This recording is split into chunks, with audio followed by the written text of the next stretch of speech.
السلام علیکم۔ کیا خواب سچ ہوتے ہیں؟ اللہ تعالیٰ نے قرآن مجید میں کئی انبیاء کے خوابوں کا ذکر کیا۔ حضرت یوسف علیہ السلام کا خواب، میں نے 11 ستاروں، سورج اور چاند کو مجھے سجدہ کرتے دیکھا۔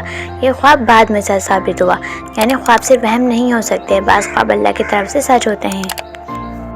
خواب کتنی قسم کے ہوتے ہیں؟ نبی کریم صلی اللہ علیہ وسلم نے فرمایا، خواب 3 قسم کے ہوتے ہیں: اللہ کی طرف سے خوشخبری والے خواب، شیطان کی طرف سے ڈراؤنے یا گمراہ کن خواب، انسان کی اپنی سوچ اور خیالات کا عکس، یعنی ہر خواب کی تعبیر نہیں ہوتی، صرف وہی خواب اہم ہوتے ہیں جو اللہ کی طرف سے ہیں اور شریعت کے مطابق ہو۔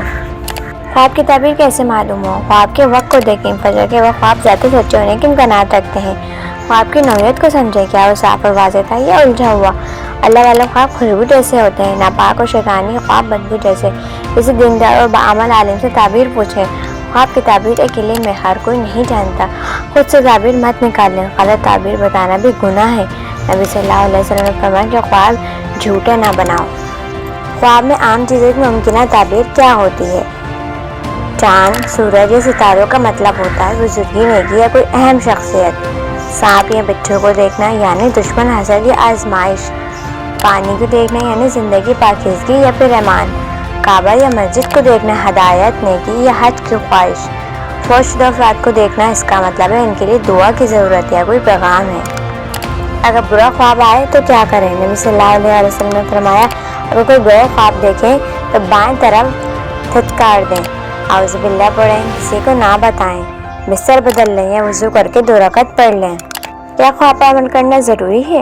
اسلامی تعلیمات کے مطابق خواب کو وحی نہیں سمجھنا چاہیے۔ کوئی خواب شریعت کے خلاف ہوتا ہے اسے رد کیا جائے گا، چاہے جتنا بھی واضح کیوں نہ ہو۔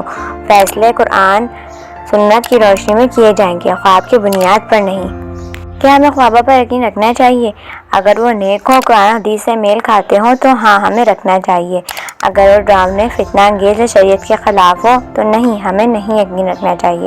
ہمیشہ خواب کو تعبیر کے علم والوں کے سامنے پیش کریں، خود فیصلہ نہ کریں، اور یاد رکھیں سب سے بڑی حقیقت قرآن ہے، خواب نہیں۔ اگر ویڈیو پسند آئے تو لائک، شیئر، سبسکرائب ضرور کریں اور کمنٹس کرنا نہ بھولیں۔